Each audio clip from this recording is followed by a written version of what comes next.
All right. Welcome everyone to podcast number one, the Waterman podcast. Today I have a very special guest, young, talented owner of a nice apparel store downtown Los Angeles, Jeioun. How are you doing today, my brother? I'm feeling great, Ricky. Thank you for having me here. I'm really excited to be a guest on your show. Um, I'm feeling great. It's a beautiful day, and I'm ready to share a lot of valuable information to all the listeners out there. Very good.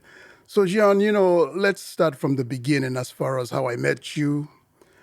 I was on my way minding my own business, running some errands, and I looked in and I saw your store. And something just pulled me into that store. Something just pushed me into your store. It happens. And the quality, the whole, environment. And I went in there, bought a few things. And that's when I told you that, hey, you know what? I see you really growing. I see the potential in you. And you have talent. You are dripping with talent. Thank you. No, yeah, I liked your energy too. That day, I remember we had a long conversation, you, myself, and my girlfriend Evelyn, and it was just that chemistry that there's a lot of topics that we don't get to talk about with a lot of people, but with you, we were hitting all these very important topics that most people, I believe, should talk about in relation to the apparel. So the fact that you were able to appreciate it, to me, all the clothing and all the designs means that you're an artist too. In order to appreciate it, you have to be it as well. So it was a great day when I met you that day. Yes. So, as far as your history in this whole endeavor, Yes. how old were you when you realized that you had that gift? So it's an ongoing, it's a developing gift. But I would say one of my first jobs when I was 17, I worked in a streetwear store that had all the brands from Los Angeles. You name it, the Hundreds, Diamond Supply, 30 Ghetto Kids, DGK, which is another great brand that I admire a lot, and. I was so happy about looking at these graphics, these things, these colors, that maybe about a year or two in, I was like, I want to contribute. I want to make my dent here. So I would say maybe 18 or 19 is when I decided to educate myself on design and be able to contribute to this industry that I'm doing today, which is essentially graphic T-shirts and apparel. So I would say around that age, 18, 19 is when I did my first graphic, and from then on, I haven't stopped.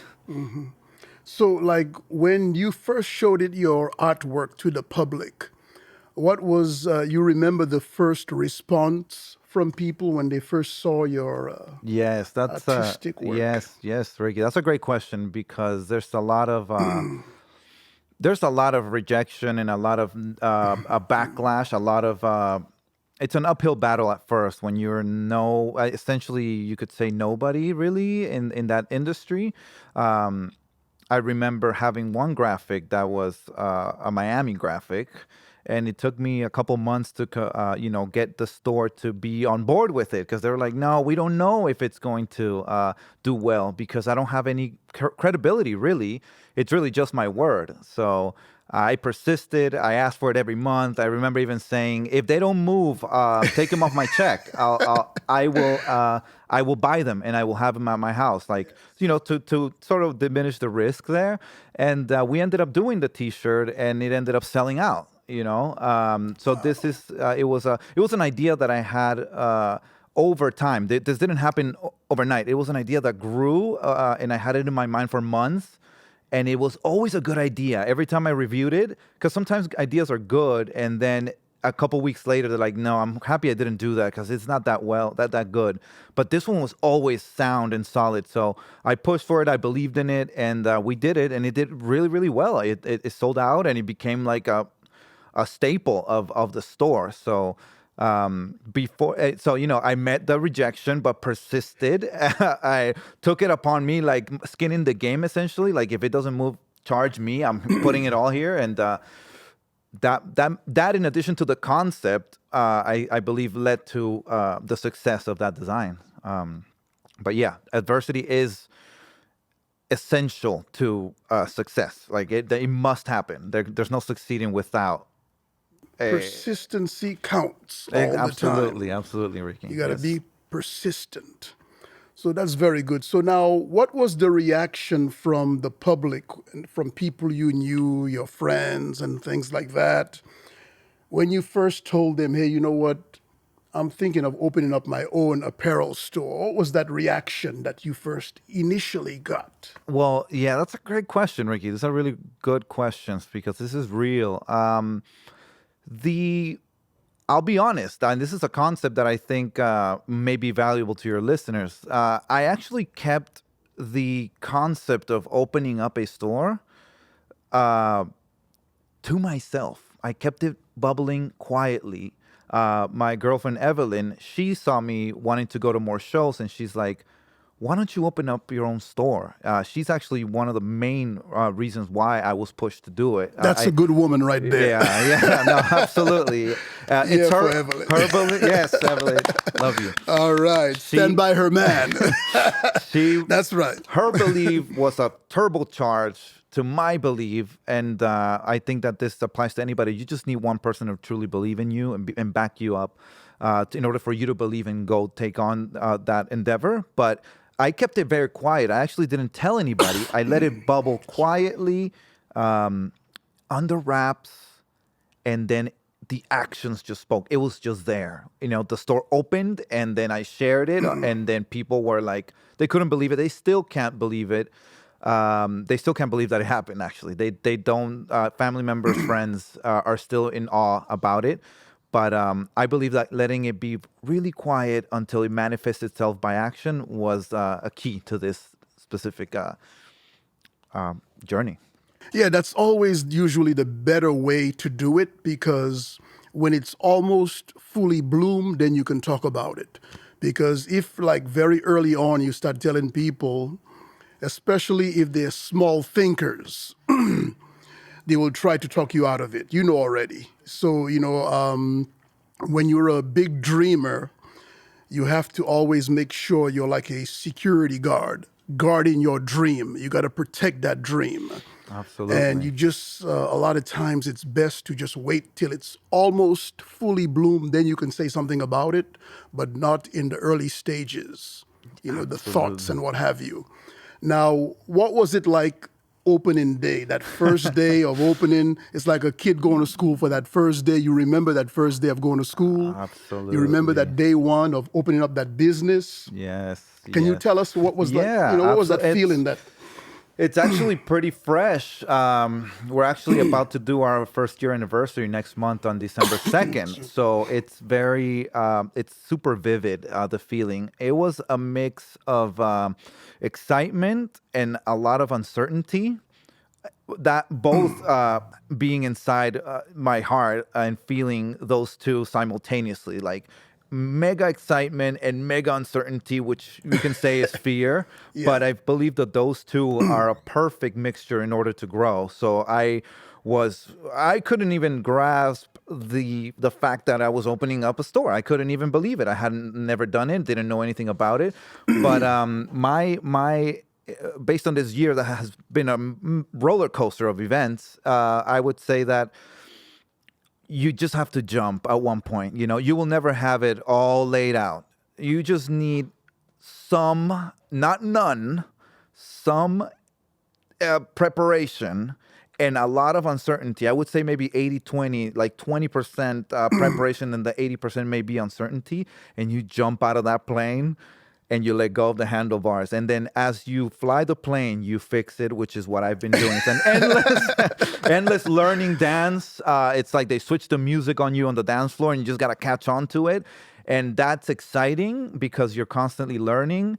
There are moments that are uncertain. There's some fear in there, but somehow there's that faith in you because you become more and more resilient as you experience all these, hiccups and unpredictable events. So it's been nothing but growth, fun, and most importantly, people. Like I love people and just talking to people first and having the profits and the and all the money being a byproduct of first giving value to people and caring about people. So Very well said. I fully agree with that statement. And touching upon what you just said, from my personal assessment in life, as far as achieving goals, what came to me intuitively, because I always say intuition comes from God, is that I would say 5% of success is action. You got to visualization, all that stuff is good, but we must not forget action. And I assess it to where 5% action, the 95% God will take care of, the formalities, putting you at the right place at the right time, you meet the right people, but you got to take some kind of action. absolutely, I Just in your room, sleeping, daydreaming about whatever you want in your room, it's not going to happen just by just thinking about it only, visualizing it only. You have to take some type of action absolutely so that it can manifest. Do that 5% effort. God will take care of the 95% formalities. That's from my personal assessment on that. But yeah, that first day you opened up, I mean, was it to where you were surprised that the amount of well-wishers, the amount of people that was, hey man, you did it, you did it. Like homies calling you up, people like, man, did you really do that? Yes, I did. What was, you can remember like, that first day when you opened up, I know you said you can remember that first day, but what I'm saying is that, well-wishers, phone calls, people calling you, yeah, yeah, people yeah. from the hood stopping by to check. I mean, I think that it was actually the store as it opened. It wasn't even ready. The store was still left from the previous business. So opening up was like the day the keys turned and the door opened. The store wasn't ready for the audience. So it was get to work. I learned how to paint ceilings. I learned how to, your brain just starts going to work. So it wasn't like a instant open and ready to go. But as it became more ready and I started sharing it, people had great feedback. There was also all kinds of feedback, actually, like some naysayers saying this is not going to do well, this is not going to last. What is this? Is this? I don't understand this. Some people didn't understand it. Some people said, I'm so happy that this is here. So there's going to be all kinds of noise out there, and I just cut it. I cut the noise. I definitely listen to feedback from credible people that have credibility, not just people, because most people essentially project their own reality onto you. So you don't want to let that drag you down. Just put in the work and listen to feedback is what I did. And there was all kinds of, it was a mixed bag, but generally speaking, positive feedback from the city, from downtown, a place like downtown that has a lot of residents there. They were very happy. Friends still until today can't believe it. I had one of my friends come visit and he saw it, because it's different to hear about it than to be in there. And that's when it sinks in that it's like, wow, now he wants me to help him with advice. And I'm like, I'm ready. But like you said, you can lecture for days. You can have 1,000 audiobooks, 1,000 books, physical books, but action, that I can't decide for you. You must take action, be there so the opportunity can come by and you can And grow. along with that too, one of the mistakes that some people make is they try to calculate for everything to be in its perfect place to take some type of action. There will never be Right. a time where everything is positioned correctly. You Nope. just go and do it. And then again, the formalities, God will take care of the formalities, all that other Absolutely. stuff. Because there will never be a perfect time to do things in life, like a perfect time to do everything. Absolutely. So we got to take action. Now, I got to say that what I like about your store is it has, in my opinion, a very broad appeal. Sometimes a person could have a store business that basically is appealing to only one segment, Very and true. you have a nice broad appeal. You could be a teenager; they can go to your store. You can be, in your 20s, middle age, a senior. You have something there for everybody. That's very true, Ricky. This beanie I'm wearing, that's like, compliments of this man here. I'm glad Thank to you. be here, Thank you, man. brother. The least I can do, Ricky, for having me on your I show. bought the t-shirt here. That's, it's like them all the way. Let me just show the back of this t-shirt here, if I could. The impeccable, Look baby. at this here. Look at the back of this t-shirt, guys. Yeah, you make it look good, Ricky. Wow. Look at this here, right? So this guy, a great talent. Guys, come and check this guy out. Talented, very, very talented, downtown Los Angeles. And thanks again, Jeioun, for coming on to the show. I'm And super excited. we must do it again in the future. Oh yeah, Ricky. I mean, this is chapter 1. Maybe we're gonna meet through history as we make history, and I'm excited to see Undisputed, you folks. grow. Undisputed. Right, apparel, right. It's Okay, that's the name of undisputed. the store. Original graphics, something for everyone, like Ricky said. It's based on a lot of. I was that teenager as well, so I have my teenager in me. So some graphics, will resonate with teenagers. A lot of truth, a lot of philosophy, and aesthetically pleasing graphic apparel is basically what I focus on. So yeah, you won't be disappointed, as Ricky wasn't. And yeah, come by. I would love to have you as a guest. Anybody. Thank you guys for watching. This is the Waterman podcast, Ricky Waterman. Thank you.